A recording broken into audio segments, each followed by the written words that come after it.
Hello, everyone. Welcome to our live stream about building design systems with ProtoPie. Today's session is all about how to improve efficiency and product delivery by using the power of cohesive, well-structured design systems. Before we get started, please head over to the chat and let us know where you're tuning in from. I see Albert, Anna, Bastian, Christian, Benoit, David joining. Please head over to the chat. Hi, Vincent from Amsterdam. Hi, Mario. Buongiorno, I guess, from Italy. Mario is joining us. Hi, Joanna. Hi, Albert. Yeah, make sure to enable everyone before sending your chats so we can all see them. I think the setting by default is host and panelist, but make sure to enable everyone. Hi, Elliot. Hi, Liz. Hi, Trish. Hi, Hussein. Hi, Hadi. Okay, please continue living in your location. Hi, Sanket from India. Hi from Germany. Good morning. Hi from Iran. Bonjour, Ocean. Thank you for joining us. Hi from Korea. Yay. Okay. Let's meet today's panelists, shall we? First of all, my name is Julia. I'm a product marketing manager here at ProtoPie, and I'll be today's host. Today's session features our ambassador, Darren Bennett. Darren is a design system manager and founder of ProtoPilot, an interaction design practice specialized in high-fidelity interaction experiences. Darren, would you like to say hi? Yeah, hey everybody. Thanks for joining today. Thanks for joining us, Darren. Looking forward to hearing your presentation. We're also joined by Collins Che, a business development manager at ProtoPie. Please say hello, Collins. Hi, everyone. Look forward to speaking to you guys, and we look forward to inciting webinar. Thank you, Collins. Now let's review today's agenda, shall we? Well, for starters, Darren will walk us through the powerful synergy between ProtoPie and Figma to build efficient design systems, and he will also share tips and insights into how to accelerate your workflow with ProtoPie's component libraries. Following Darren's presentation, Collins will discuss ProtoPie's benefits for design system management and creation. We will wrap up with the Q&A session to address your questions, which is why I encourage all of you to already identify the Q&A window from Zoom. And while the presentations are ongoing, please leave in your questions and we will address them at the end.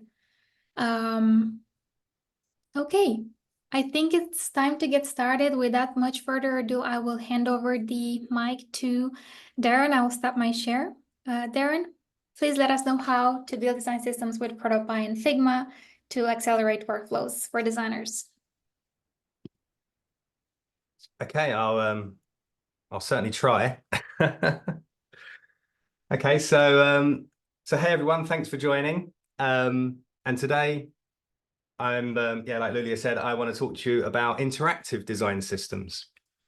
And I thought probably a good place to start would be for me to talk a little bit about my history and experience with these things called design systems. Just so you know, like I've got, I guess, some sort of authority to kind of talk to you. One note, I think you're sharing the presenter view, so if you could go live. Oh, right, okay, oops. Thank you. Thank you so much, Sanket and Vincent. I will try that again and switch. There you go. Is that all right? Yeah, perfect. Never switch screens just before you do a presentation. Okay, so yeah, so let me talk a little bit about my history of design systems. Okay, so I actually started my career as a graphic designer, and I spent a fair amount of time designing and working with branding, or as we called it back then, corporate identity. And really, corporate identity has been around since the 60s. And it was kind of at that point, there was a realization that we needed a way to keep all of our branded collateral aligned and consistent. And this was done through the use of these things called corporate identity guidelines. And there's some examples here on screen. I didn't do any of these, just to kind of say, didn't work on NASA or Deutsche Bank. So I was happily doing all this print stuff, and then something called the internet suddenly came along. And I found myself all of a sudden working on websites and bringing many brands online. And this required taking those print guidelines and adapting them for the web. But the thing about the web was, especially certainly in the beginning, it was a very constrained place. And we barely had any fonts. I think we had like Arial and Times was literally the only two fonts we had to work with. But we still had to kind of figure out a way of maintaining consistency between this new medium, TV and print. TV and print were the two main other mediums that we had. And things got a little bit better when CSS came along. So if you remember that CSS came along after HTML, and CSS arrived giving us the ability to control styling and positioning of elements in the browser. CSS was interesting for me because it imposed many concepts that we use in design systems today, such as naming conventions, structure, inheritance, and reusability. Even design tokens had their humble beginnings in CSS. So up to this point, everything was static, apart from the odd animated GIF, and then Flash hit the scene. And with it came animation and more advanced interactions. So far, though, we only had to really worry about experiences on computers, all of which had this kind of single interaction model, the mouse and the keyboard. But then Apple invented the iPhone in 2007, and everything changed. All of a sudden, I had a whole new set of interactions to contend with and context. So we had touch gestures, phone sensors, and multi-screen context.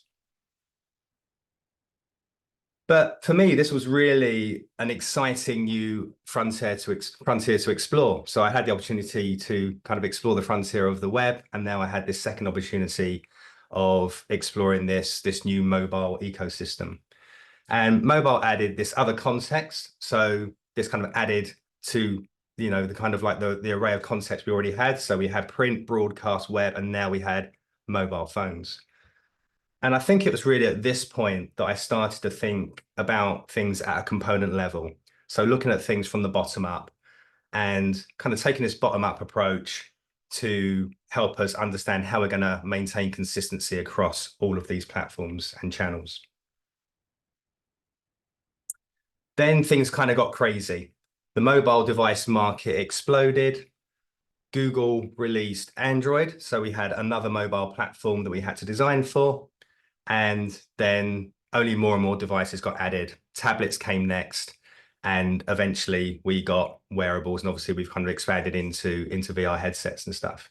Actually, in 2015, I had a great opportunity to work on one of the first Apple Watch apps. So this was before the Apple Watch was even released. And that was kind of really interesting experience. And I gained a lot of knowledge. It really expanded my knowledge on like how we need to think about a design system across all these very different devices. So alongside all of this technological innovation that was going on, there was kind of a parallel story. And it was the design tools we were actually using to design these experiences. So you have to remember that up to this point, everyone was really using Photoshop for design. Well, everyone and maybe a small set of people were using this other little tool called Fireworks. And yes, I was one of the ones who used Fireworks. I didn't use Photoshop for design, for web design. But in 2012, Sketch came along.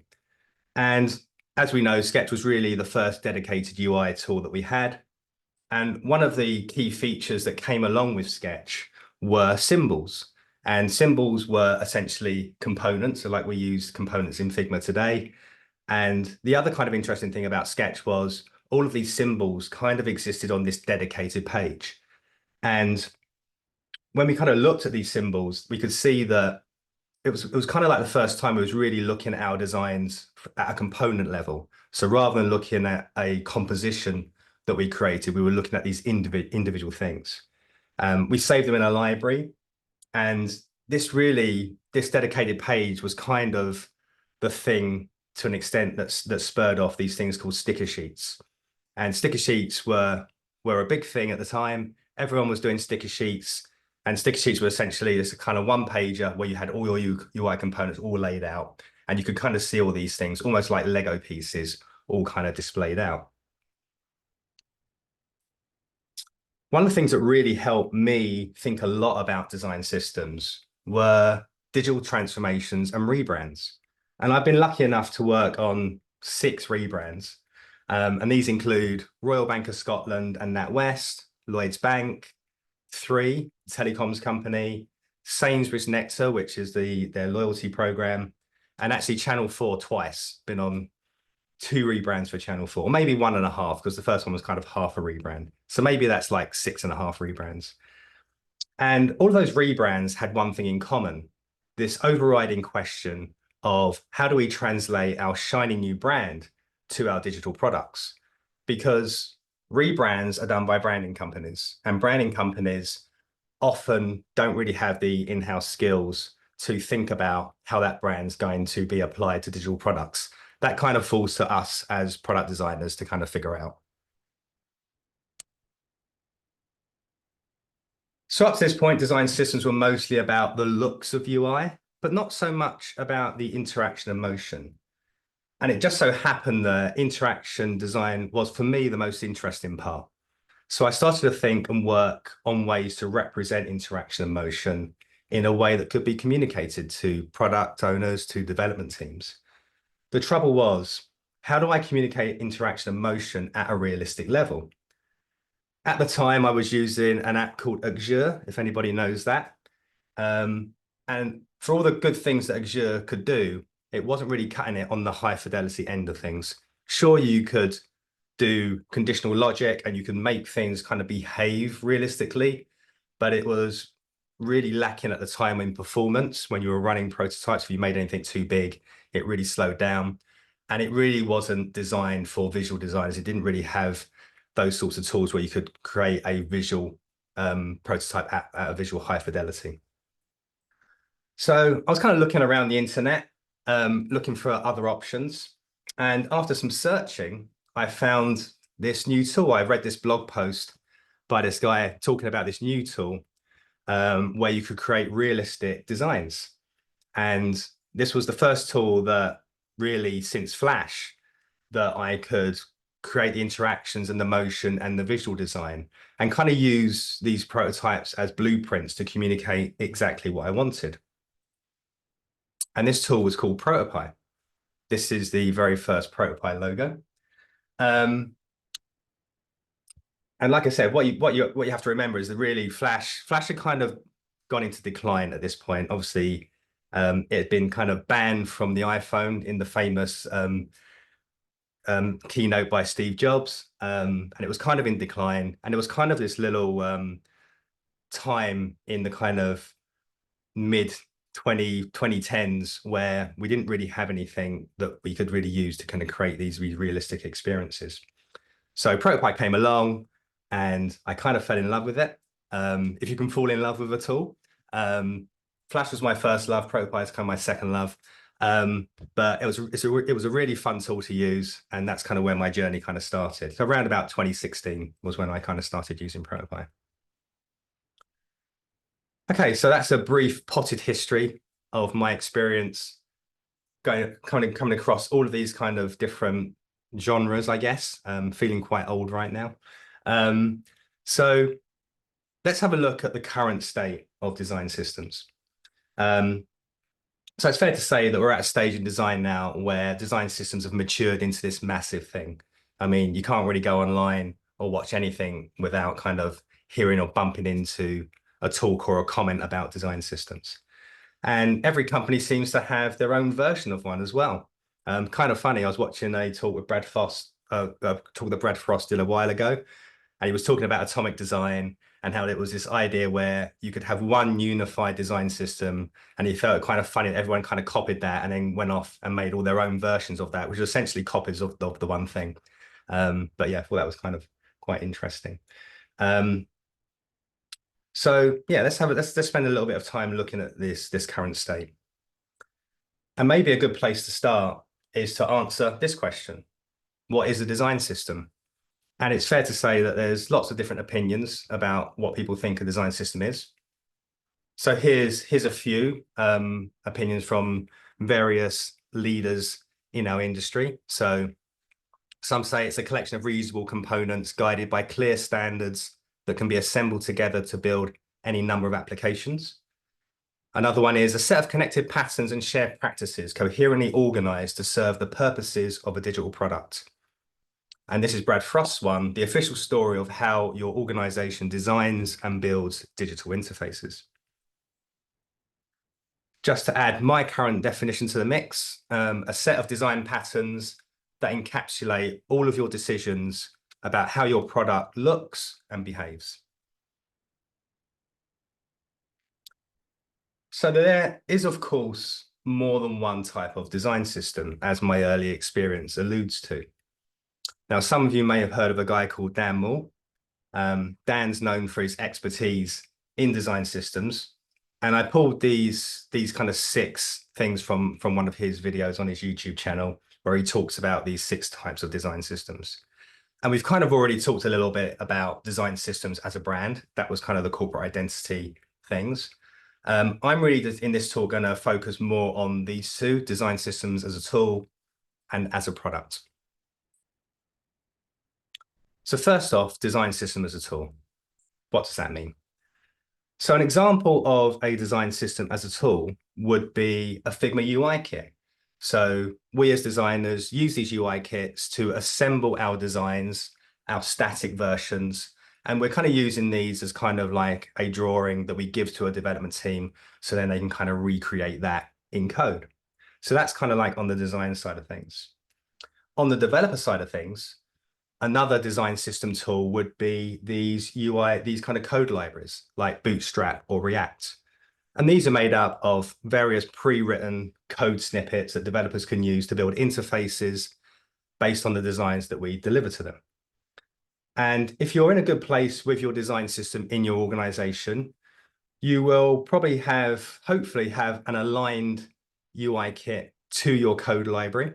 So a one-to-one mapping between those 2 tools. That's kind of the dream often. Of course, the reality is many companies don't have this one-to-one mapping and they're kind of slightly out of sync. But both these tools on both the design and development side are the things that we're kind of using to kind of create our experiences these days.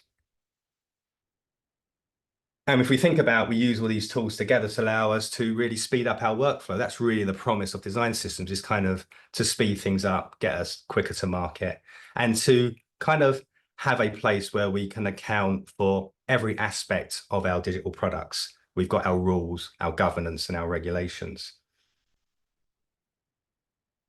So the second type of design system is design system as a product.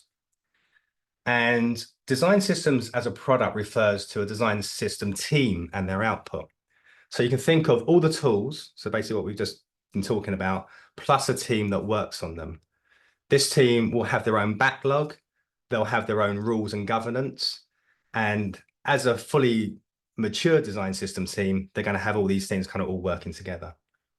Now, of course, you may not be at this level of maturity in your organization. But even if you're using these tools and you're kind of thinking about these things, you've probably got some version of a design system that you're using. So if we think about the elements of a product design system, we could say that they kind of break down like this. So we've got how a brand looks, how a brand behaves, depending on the kind of brand you've got. And if they've got like a broadcast presence, you may very well have a brand which has motion and music and all those kinds of things. How a user interface looks, how it interacts, how the motion works, and what the tone of voice is. So these things kind of make up kind of our product design system. And if we break them down even further, we can start to break them down into these elements. So we could say that the elements of a brand are its colors, its shape, typography, imagery, tone of voice, motion, maybe music. Again, a reference to any brands that have a broadcast presence. At the product level, we can see that some of these brand elements are inherited. So colors become additive with UI colors. We might have UI shapes, which kind of add into the overall shapes. We'll have additional styles. We might add illustration. And then from an additive perspective, we'll have UX writing, transitions, sounds, haptics maybe, and of course, interaction. So these things are obviously very specific to digital products. And we can even break it down even further and say, well, within styles, we might have icons. Within illustrations, we might have animations. We could even have emojis as another thing. We've got micro interactions, and of course, a plethora of interaction models, gestures, mouse, keyboard, remotes, controllers, voice UI. All of these things are kind of things that we kind of have to account for within our digital products. And that's a lot of stuff to keep on top of, right? So if we take the brand elements out of the equation, because we're not really interested in documenting brand documentation already has its own system. We don't really need to worry too much about that. Also, we've kind of inherited what we need from the brand within our product system. We can start to look at how we are designing and communicating these, how we're covering all of these things. So for the visual elements of a product design system, most teams are using Figma. And they might be delivering these just as a set of Figma files, or they might be using this thing called dev mode. And dev mode is kind of interesting because it represents from a Figma perspective what development teams need to create a product. So if we have a look at kind of what dev mode gives us, we can see it's covering predominantly the visual side of things, but there's nothing really in dev mode to account for interaction and motion. We have to kind of figure out other ways of kind of communicating that. So if we go back to our kind of like element chart, and if we apply what Figma kind of currently gives us from that perspective, we can see it's really only covering these things. So there's a lot of things that are kind of outside the scope of what we're delivering with this kind of tool, which we're mainly using for product design. So if we start to look at our current version of our interactive design system workflow, it might look a little bit like this. So you might be using Figma prototyping. So Figma's got prototype in it, but it's quite basic. You might be doing a bit of that mixed with trying to document your interaction and motion in a Jira ticket or similar tool. You're most certainly probably having lots of meetings and conversations with the product team and the engineering team around how you want things to work and how you want them to move. Maybe you're referencing other apps online as a point of reference. But the trouble is Figma's prototyping is very basic and it just doesn't cover all the interaction needs with it. And it often leads to confusion with your delivery team. So the solution that a lot of companies have kind of leaned on is After Effects. So After Effects is this amazing tool for doing motion graphics. You can really do any kind of motion graphics you want in it. So it's a really great tool to communicate high fidelity motion design. But the trouble is, it's not an interaction design tool. It's only doing the motion design bit. And actually, if you'd attended a webinar, a ProtoPie webinar a few weeks back, you would have seen the Riot Games talking about their workflow before they started using ProtoPie. And this is kind of what their workflow looked like. They were drawing their graphics in Figma. They were bringing them into After Effects with the AEUX plugin. They were then spitting out an MP4. They were loading that into a Google Sheet. And they were using this Google Sheet to communicate with their dev team all of the design patterns around motion interaction. And, you know, go back and watch that webinar because it's a really great webinar. But he talks a lot about how it was a really like this Google Sheet was probably like the worst place to try and collaborate on these sorts of things. So unfortunately, these approaches often lead to confusion, frustration, messages from developers over Slack, more meetings to clarify what you want, and frustrating circular conversations between design, product, and development. So the question is, how can we convey the interaction of our design system in a way that's realistic and interactive? So for me, ProtoPie is the missing link that plugs the interactive gap between Figma and code. Okay, so how do we actually go about creating an interactive design system with ProtoPie? So our journey starts inside of Figma, creating a component that will live in our interaction design system using the ProtoPie plugin. The plugin supports many Figma features, allowing us to easily export Figma components into ProtoPie. We can bring in either whole pages or individual components. And really, when I'm creating a design system, an interactive design system, I'm really just bringing in each component individually. That's kind of, for me, a best practice in the way I kind of would have approached it, the way I would approach it. So once in ProtoPie, I'll immediately convert that UI element into a ProtoPie component. And unlike Figma, a ProtoPie component has its own space with its own variables, layers, and interactions. So it's a nice little walled garden. It's a nice little kind of like safe space where you can kind of create everything you need there. So I can create all of my interactions, and then I can use this broadcasting system, this event system called messages, to externally broadcast all of those interactions outward into my prototype, so I can kind of use those things like kind of out of the box. So one of the things we want to do with an interactive design system is to make sure we've got a clear organization. And really, we want to have a unified language and structure for our design system, no matter what tool we're using, whether it's Figma, ProtoPie, or code, everything should kind of align. And the great thing is ProtoPie components can be organized pretty much in the same way Figma does. The guys and girls at ProtoPie have kind of built that particular feature. So it's kind of got a one-to-one mapping. And so that makes it really easy to kind of take your Figma components and kind of move them into ProtoPie. And here you can see the two panels side by side. They're almost identical. So a key consideration, like I said, is how you organize components. And you want to maximize the modularity that you have. And one of the things you can do to kind of help that is to create multiple libraries.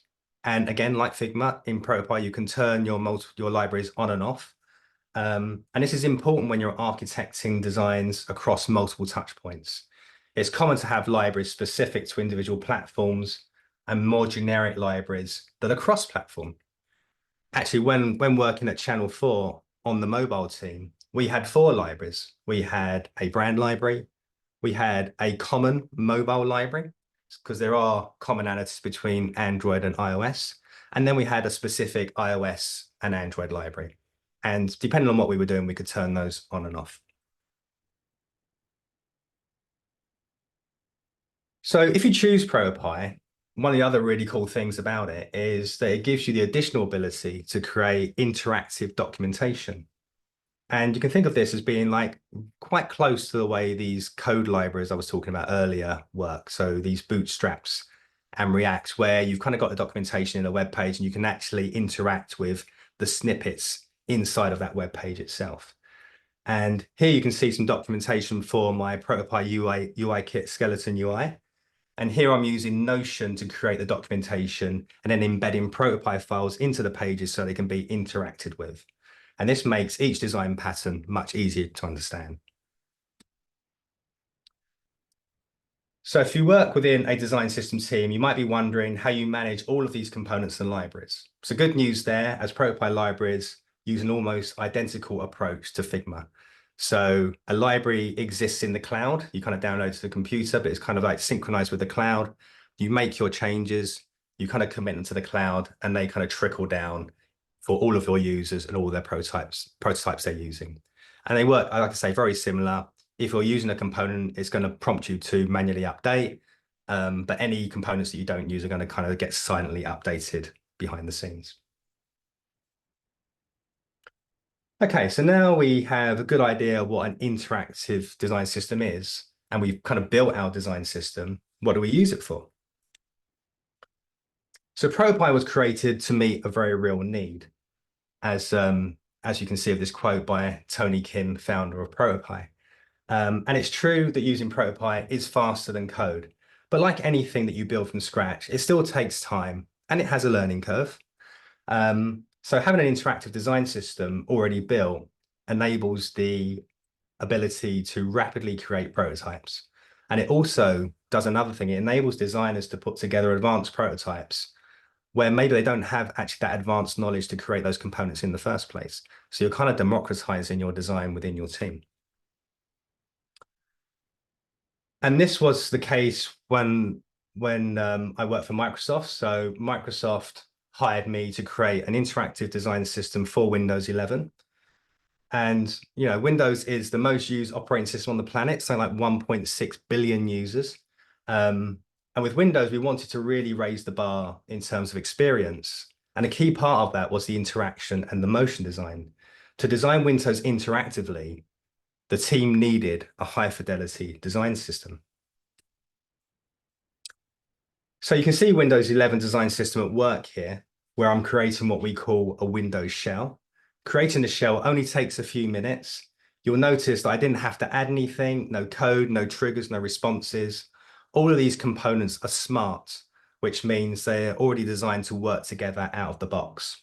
In fact, the Windows start menu you see here, I don't even have to place it in the correct position. It works so that it will automatically position itself and put it in the correct position automatically. And this has really enabled designers to build a convincing version of Windows, because often the designers on the Windows team were working on a very small part of Windows. They didn't really have the time to kind of put together a whole Windows shell just to kind of showcase their particular bit. So this is kind of one of the main reasons why we kind of built this. And I worked closely with Albert Yee to make sure all of the correct motion was present. So Albert was the lead motion designer at Microsoft on Windows. And I thought it might be interesting to kind of get Albert's take on why motion was so important for Windows. So let's hear from Albert. In the past, we've tried to add parallax and fancy effects here and there, but it wasn't implemented across the system. What we really wanted to do was make it consistent. When motion design is done well, just guides your eye naturally from one point to another. We've looked at UI motion. We've looked at micro interactions. We've looked at animated icons.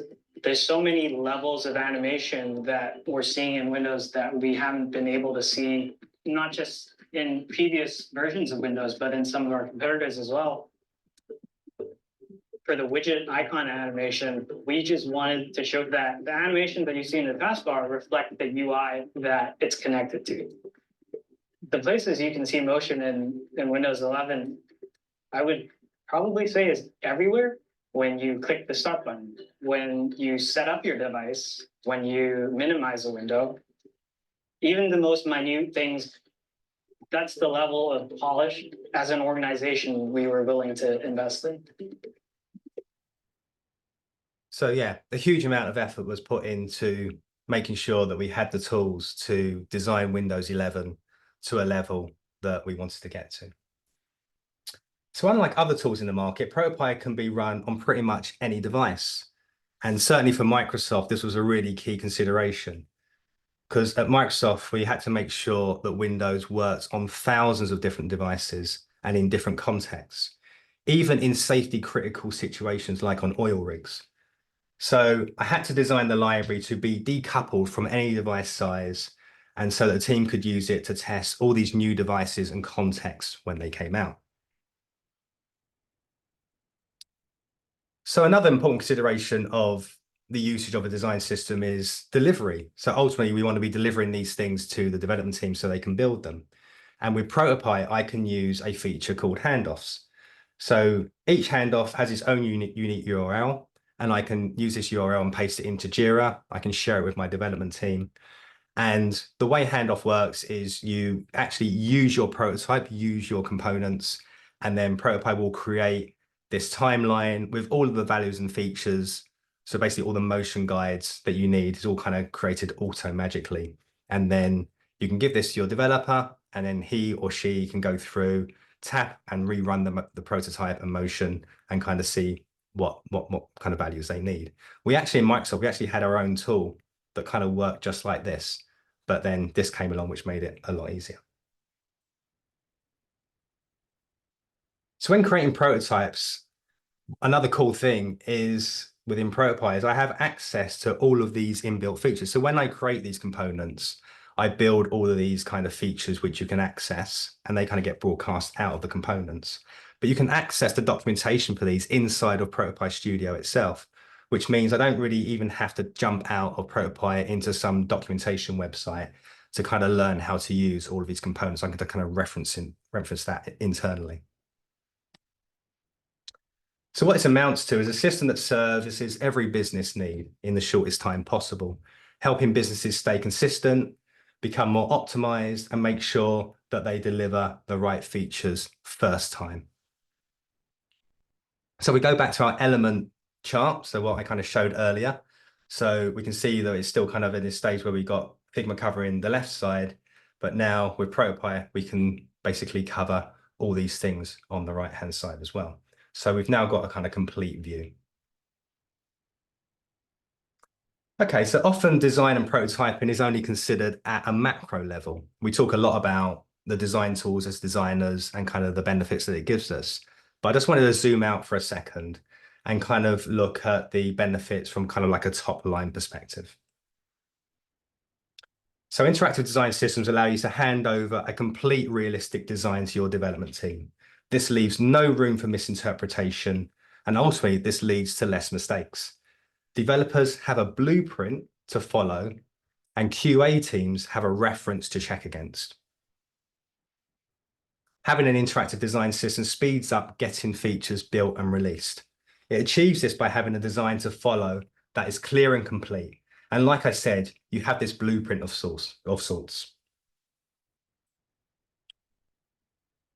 So I guess consistency, this is really the promise of the whole concept of design systems. And now this can be extended to the interactive part as well. Having an interaction design system completes the circle and it enables the whole experience. Sorry, it enables whole experiences across touch points to be consistent. And the result of this is saving time and therefore money. So there's always going to be this cost saving aspect of it. And again, this is kind of one of the reasons why we kind of advocate design systems. And another kind of benefit, almost like a net benefit of all of this, is that it actually closes the gap between designers and developers. It kind of allows this common place of collaboration that both can kind of inhabit and understand. And it also grows expertise on the design side, a kind of appreciation for what developers have to do and kind of how things work as well. And that kind of builds mutual respect, and that makes for a happier and healthier, more connected team. Now, I know you're thinking, now that you've seen what an interactive design system is and why you need one, you're probably wondering, where do you go from here? So here's a few ideas. So you could start by using my Skeleton UI kit as a foundation for your own interaction design system. So Skeleton is an accumulation of components that I've used over the years on real projects. And I decided to put them all together to help other teams get the benefit from my years of experience and frustration just putting all these things together. And like the Windows kit, Skeleton allows you to quickly put together prototypes within minutes. If you want to learn ProtoPie on your own, then I've done quite a few courses. There's a range of self-paced courses available. And this is quite a cheap way to getting up to speed and something you can dip in and out of. All of these courses are available either on my Patreon site. I think it's a mere like £10 a month subscription, or if you want to buy them outright, they're available on my website as well. But there'll be details that'll come along later. If you're a large team, you might prefer a more guided approach. And this is probably the quickest way to get your team upskilled so they can create and manage their interactive design systems on their own. I can create a guided program bespoke to your industry, and I often deliver this via a set of live sessions and drop-in clinics. I can essentially be your guide on the side, on hand, whenever you need me. And finally, if you just don't have the time to learn, or you want to get things rolling as soon as possible, you can hire me to do it for you, like Microsoft did. This gives you direct access to all of my experience and expertise that you won't really find anywhere else. Okay, so that about wraps up our look at interactive design systems. Thanks for listening. Thanks for your time. And I hope it was useful. I'll hand back to Lulia. Thank you so much, Darren. We got a lot of great insights from you. Thank you for the great presentation, for taking us back in time. A lot of people commented that they got nostalgic when traveling back in time in the design era. Yeah. Okay then. Let me reshare my screen. It's time for Collins to take over and to present some benefits of ProtoPie for design system building and management. Collins? Yeah, thank you, Lulia, and thank you so much, Darren. I feel like it was very insightful to really kind of get a bit of the understanding, especially taking it back in the days to really understand how companies build design systems, and also just coming to today's point in time why companies are using ProtoPie, particularly within the design system. And so our conversation is probably going to be about some benefits of using ProtoPie within company design system. There's so many of them that Darren touched on, but I'm just going to highlight a few to you. Yeah, I think probably starting with, with ProtoPie, most companies, they really, what's the need of ProtoPie for the design system? And how do we do it? So with ProtoPie, we first of all give you this no code interactive prototyping, which with that now you can be able to build faster, you can be able to work smarter because there's less time to be able to kind of develop code.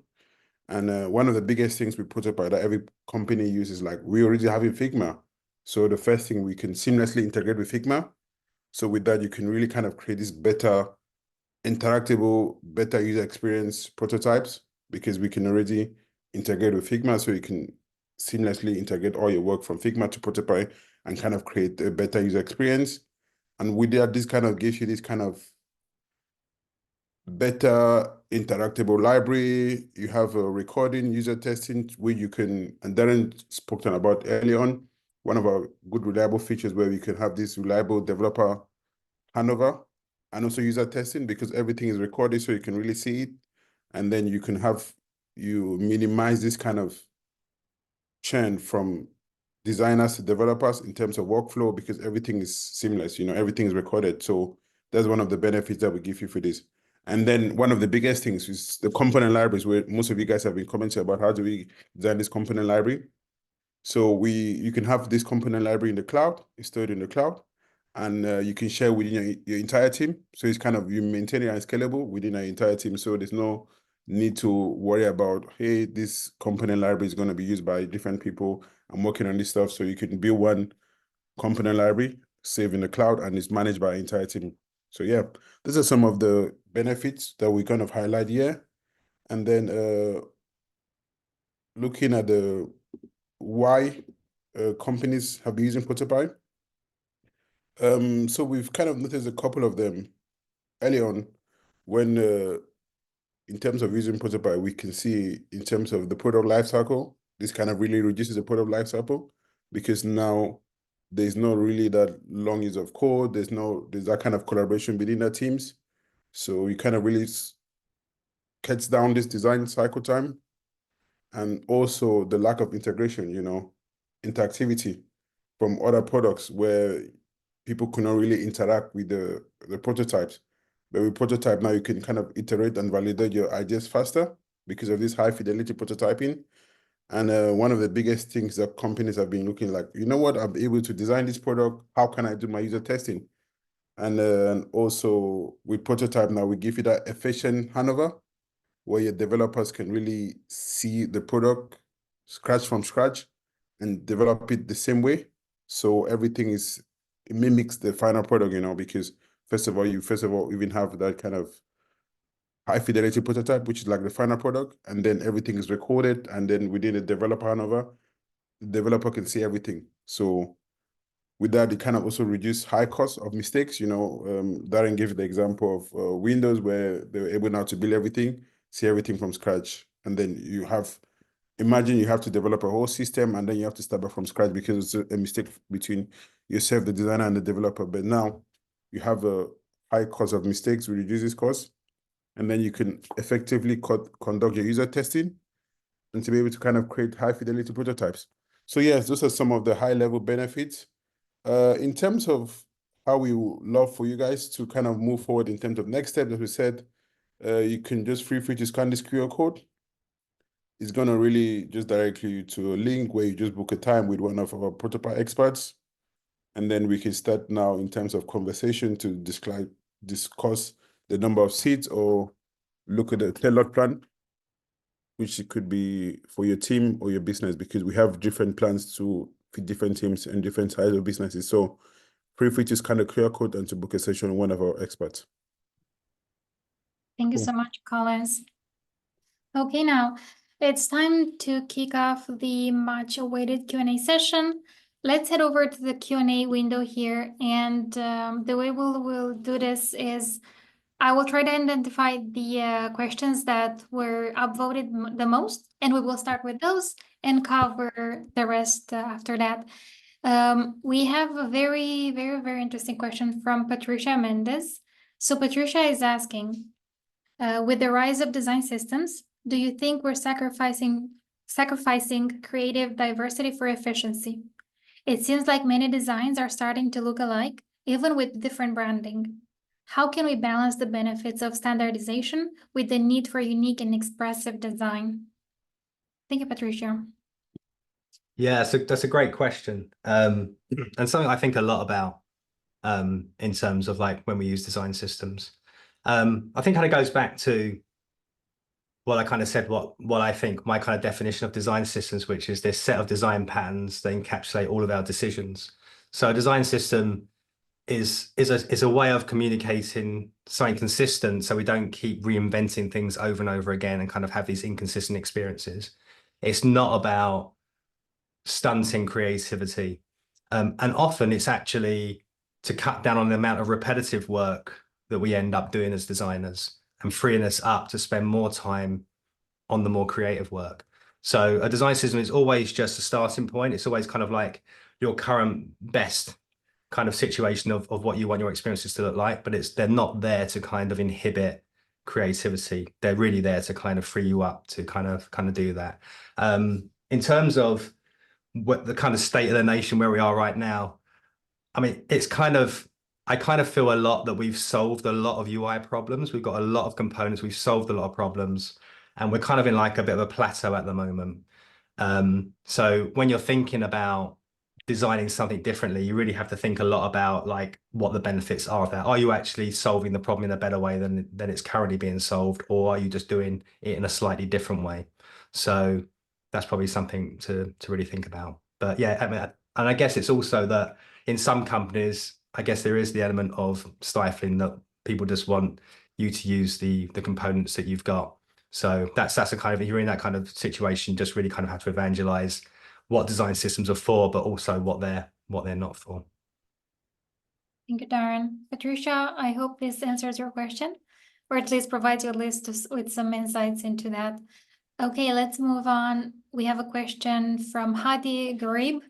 Hadi is asking, what's the best solution for easily transferring our component system props and token system to ProtoPie?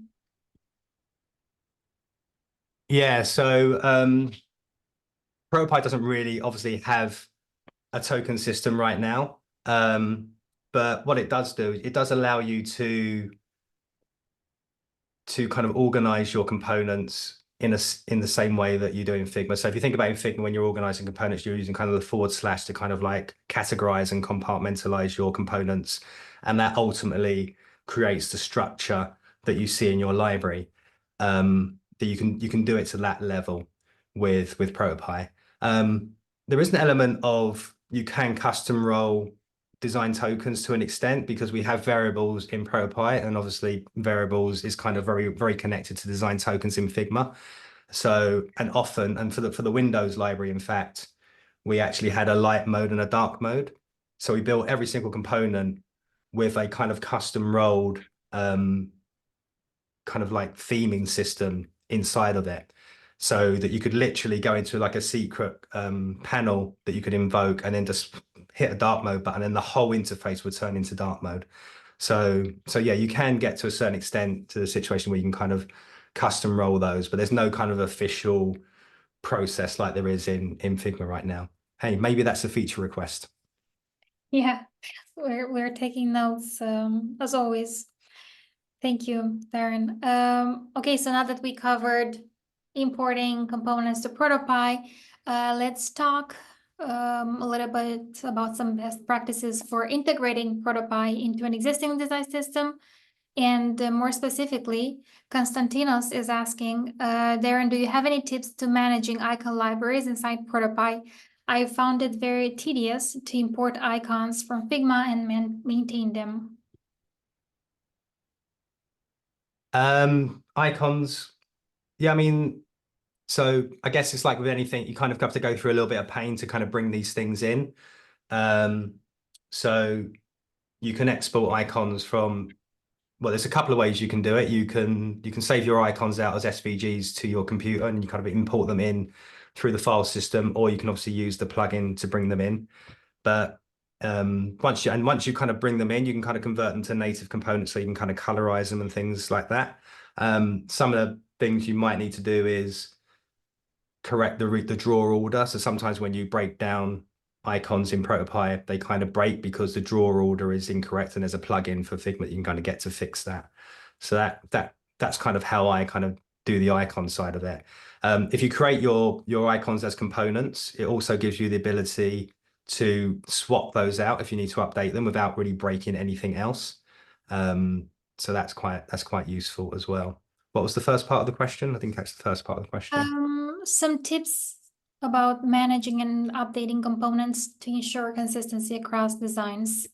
Yeah, so that kind of like extends to all kind of components, is that you have to kind of think about like how much you want to componentize, and that's obviously a question that we have in Figma as well. But the more things that are components, the more they're kind of encapsulated in their own space, and the more you can do things with them without really affecting everything on the outside. So I would make my icons components. I would make everything components. The only thing you have to kind of be aware of with ProtoPie, and it's not really as bad as it used to be. The team have done a lot of work on the performance of it.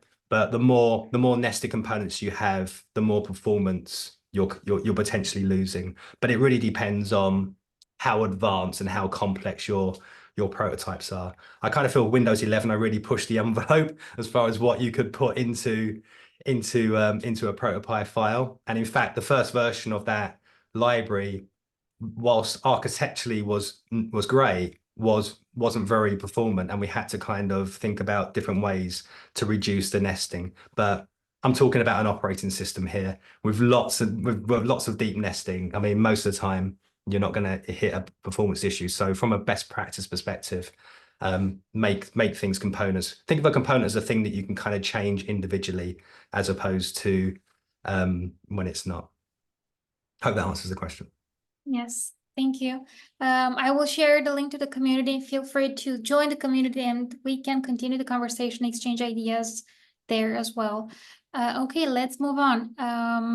Darren, what limitations have you encountered when using ProtoPie in combination with Figma?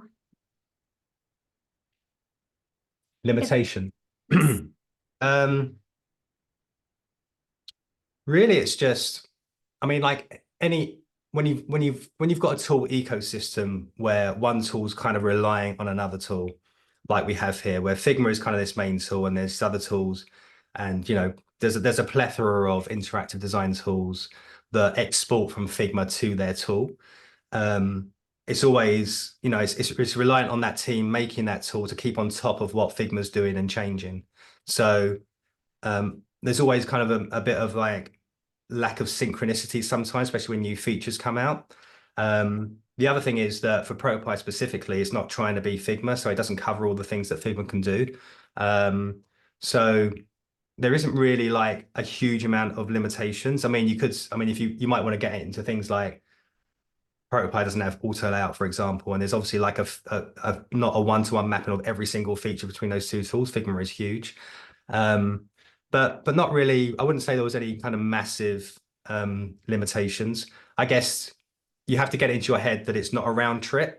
So you can't bring something from Figma into ProtoPie and then take it back into Figma and go and kind of have this 360. I kind of think of it as a 180 kind of situation where you can bring it from Figma into ProtoPie And you can actually re-import at that point, but as soon as you turn a component into a native ProtoPie component, you kind of break that and you kind of can't really go back. So it's kind of like a sort of like a one-way street to an extent. But I mean, I wouldn't call that a limitation because you can't really bring something that's, you know, a ProtoPie component is way more advanced than a Figma one. So Figma wouldn't understand that either. So I guess you've got to think about why you think you might need that or what you might think if you kind of thought that as a limitation. But you can bring in SVGs, you can convert most things that Figma gives you into a native ProtoPie version. And of course, if you don't have to make everything native in ProtoPie. It supports this kind of encapsulated SVG for both text and images, so you can bring it in. As long as you're not changing the color dynamically or doing something dynamically with it, then you don't really need to kind of break it down into a native component either.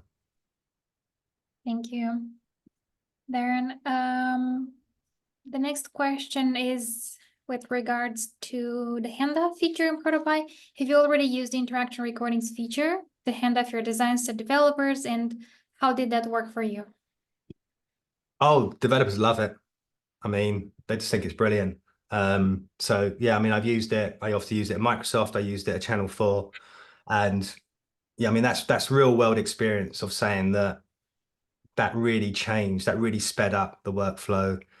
And again, that reference to these circular conversations over Slack, like before handing over those interaction recordings, or as they were called, interaction recordings before that, these handoffs, there was a lot of conversation of how's this going to work and how's this going to move. And, you know, sometimes designers would document, like manually create these amazing motion graphs of how it was going to work, and they would manually put all these things, they would turn them into like Figma components and stuff. But the trouble is that a lot of developers, they just don't read. They don't read a lot of your Figma file, and they kind of like just like look at it and then kind of build it the way they've always built it. So when you give them something like very specific, like a handoff, it really kind of like just hits home the point. Like, this is exactly how I want it, and this is exactly how I want it to move, and these are the actual values. So because it's interactive, I think there's a lot more engagement there. But yeah, no, I've never had a negative word from any development team around that feature. It's always been, this is amazing. This has really helped me. Awesome. Thank you, Darren. Let's cover briefly how you do user testing, because I know you mentioned that in the presentation. So how do you do user testing, Darren? So lots of different ways we can do user testing with ProtoPie. And I guess for me, because I'm kind of a mobile app specialist, a native mobile app specialist, we've obviously got two general ways of doing user testing, which is remote unmoderated, and well, we've kind of got remote moderated as well, but we've got live person testing, so in a lab or in some ad hoc way, or remote. Because I work on mobile predominantly, I'm a big advocate of in-person testing. And that's really the place where you get the most results. So from a prototype perspective, I can just put the prototype player on a phone, and I can download the prototype on it, and I can just give it to a person, they can start using it. And that's kind of the place where you really see the benefits of this realistic prototyping as opposed to Figma. I mean, sure, you've got the Figma player and you can kind of put it on there, but it can be a bit janky, a bit hacky sometimes. Maybe it doesn't load properly. And obviously it is quite basic as well. And it's interesting when you do a testing session, as soon as a prototype kind of breaks, and you kind of lose the fact that you've dispelled the belief that this isn't real, the user shifts from using it to just talking about it. And that happens much more infrequently with ProtoPie. It really depends on how much you built out. But again, that's the benefit of the interactive design systems, because often you want to knock out something quickly and you don't have the time to build everything to a high fidelity. But if you've got this system with these things already built, then it's very easy to kind of assemble it quickly. So from the in-person testing, that's the benefit of ProtoPie, is you get more people using it, and then you can really see what they're doing and really get a lot of insights from that. And from the remote side, there is a tool called Usebry that supports ProtoPie out of the box. I think it's probably still the only tool, to my knowledge, that does that. But you can also, yeah, I mean, that's kind of, I guess, a limitation there. Most of the tools kind of support Figma.